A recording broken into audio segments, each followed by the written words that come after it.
ಇನ್ನೂ ಸ್ವಲ್ಪ ಕೆಳಗೆ ಕಟ್ ಮಾಡ್ಕೋ. ಅಲ್ಲ, ಇನ್ನೂ ಸ್ವಲ್ಪ ಕೆಳಗೆ ಕಟ್ ಮಾಡ್ಕೊಂಡೆ ಅಂದ್ರೆ ನೀನು ಸಾಯ್ಬೋದ್ಲಾ? ನೀ ತಪ್ಪು ಮಾಡತಿ. ನಿನ್ ಗಂಡನ ವಿಷಯದಾಗ ಭಾಳ ದೊಡ್ಡ ತಪ್ಪು ಮಾಡತಿ. ಅಲ್ಲ, ಅವ ನಿನ್ ಇಷ್ಟಪಟ್ಟು ಊರ್ ಮಂದಿನೆಲ್ಲ ಎದುರಾಕೊಂಡು ನಿನ್ ಮದ್ವೆ ಆಗ್ಯಾನ.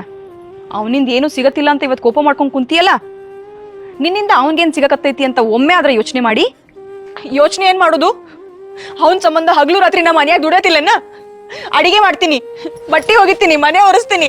ಇದೆಲ್ಲ ಸಾಲದಂತ ಅವ್ನು ರಾತ್ರಿ ಬರ್ತಾನಲ್ಲ, ಆ ಕೈಕಾಲು ಒತ್ತಿ ಖುಷಿ ಪಡ್ಸ್ ಮಲಗಿಸ್ಬೇಕಲ್ಲ.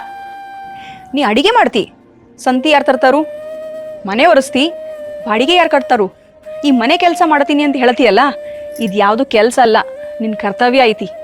ಒಂದು ಗಂಡಸು ಒಂದು ಹೆಂಗಸನ್ ಮನೆ ಕರ್ಕೊಂಬಂದ್ರ ಮಾಲ್ ತಂದಾನು ಅಂತಾರ. ಅದ ಮದುವೆ ಆಗಿ ಹೆಂಡ್ತಿನ ಕರ್ಕೊಂಬಂದ್ರ ಲಕ್ಷ್ಮಿ ಬಂದಾಳು ಅಂತಾರ.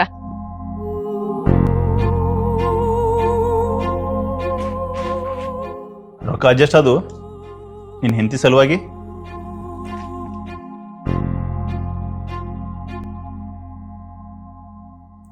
ಮತ್ತೆ ಇವ್ರು ಕಿರಿಕಿರಿಗೆ ಏನಾರ ಒಂದು ಮಾಡಬೇಕಲ್ಲ. ಕಿರಿಕಿರಿ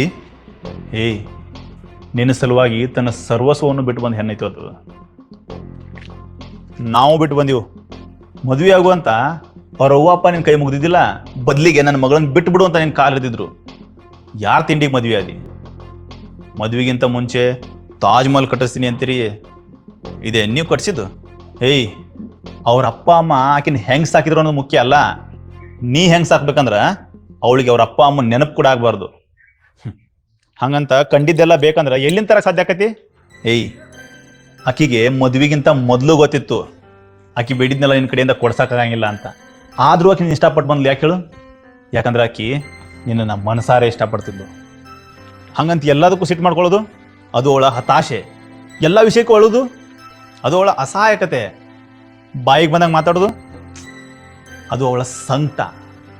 ಮತ್ತು ಹಾಗಾದ್ರೆ ನಾನು ಬಿಟ್ಟು ಹೋಗ್ತೀನಿ ಅನ್ನೋದು ಎಲ್ಲಿ ನಿನ್ನ ಕಳ್ಕೊಂಡ್ಬಿಡ್ತೀನೇನೋ ಅಂತ ಭಯ. ನೀ ಅವನಿಗೆ ಕೈಕಾಲು ಒತ್ತಿ ಸುಖ ಕೊಡೋದು ತಪ್ಪಿದ್ರು ನಡೀತೈತಿ, ಆದ್ರೆ ನೆಮ್ಮದಿ ಕೊಡೋದು ತಪ್ಪಬಾರ್ದು. ಈ ಮಿಡಲ್ ಕ್ಲಾಸ್ ಹುಡುಗರು ಸ್ಕೂಲಿಗೂ ಸರಿಯಾಗಿ ಹೋಗೋಕ್ಕಾಗಲ್ಲ, ಮನೆ ಪರಿಸ್ಥಿತಿ, ಕಾಲೇಜಿಗೂ ಸರಿಯಾಗಿ ಹೋಗೋಕ್ಕಾಗಲ್ಲ. ಕೆಲಸ ಮಾಡಬೇಕು, ಕಾಲೇಜಿಗೆ ಹೋಗಬೇಕು, ಹಂಗೂ ಹಿಂಗೂ ಓದೋದು ಮುಗಿಸಿದ ಬಳಿಕ ವಿದ್ಯೆಗೆ ತಕ್ಕಂಗೆ ಕೆಲಸ ಸಿಗಲ್ಲ. ಸಿಕ್ಕಿದ ಕೆಲಸ ಇಷ್ಟ ಆಗಲ್ಲ. ಇಷ್ಟ ಆಗಲಿ ಬಿಡಲಿ ಕೆಲಸ ಮಾಡಲೇಬೇಕು. ದಿನ ಕೆಲಸ ಮಾಡೋ ಜಾಗದಾಗ ಬೈಸ್ಕೋಬೇಕು. ಬೆಳಗ್ಗೆ ಬೇಗ ಏಳಬೇಕು, ತಿನ್ನಕ್ಕಿದ್ರೆ ತಿನ್ಬೇಕು, ಇಲ್ಲ ಸುಮ್ಮಿರಬೇಕು. ತಿಂಗಳಾದ ಬಳಿಕ ಸಂಬಳ ಬಂದ್ರ 15 ದಿನಕ್ಕೆ ಸಂಬಳ ಖಾಲಿ. ಮನೆ ಮುಂದೆ ಸಾಲ್ಗಾರರ ಹಾವಳಿ. ಇಷ್ಟೆಲ್ಲ ಆದ್ಮ್ಯಾಗ ನೆಮ್ಮದಿಯಿಂದ ದಿಂಬಿಗೆ ತಲೆ ಕೊಟ್ರ ಮುಂದ್ ಜೀವನ ಹೆಂಗಪ್ಪ ಅನ್ನೋ ಚಿಂತಿ. ಹೆಂಗಾರ ನಿದ್ದೆ ಬರಬೇಕು, ಕಣ್ಣಾಗ ನೀರು ಬಂದ್ರು ಕಾಣ್ದಂಗೆ ಒರೆಸ್ಕೋಬೇಕು. ನೀ ಏನ ಹೇಳಪ್ಪ, ಈ ತಿಂದುಂಡು ಮನೆಯೊಳಗೆ ಬಿದ್ದವ್ರಿಗೆ ಹೊರಗೆ ದುಡ್ದವ್ರ ಕಷ್ಟ ಅರ್ಥ ಆಗಂಗಿಲ್ಲ. ನೋಡು, ನೀನು ಹೊರಗಡೆ ಹೋಗಿ ಕೆಲಸ ಮಾಡೋದನ್ನ ಒಂದೇ ಒಂದನ್ನ ನಿಲ್ಸಿದ್ರು ಕೂಡ ನಿನ್ನ ಮನೆ ನಡಿತೈತಿ. ಆದ್ರೆ ನಿನ್ನ ಹೆಂಡತಿ ಮನೆ ಒಳಗೆ ಕೆಲಸ ಮಾಡೋದನ್ನ ಒಂದೇ ಒಂದನ್ನ ನಿಲ್ಸಿದ್ರೆ ಎಲ್ಲ ನಿಂತೋಗುತ್ತೆ.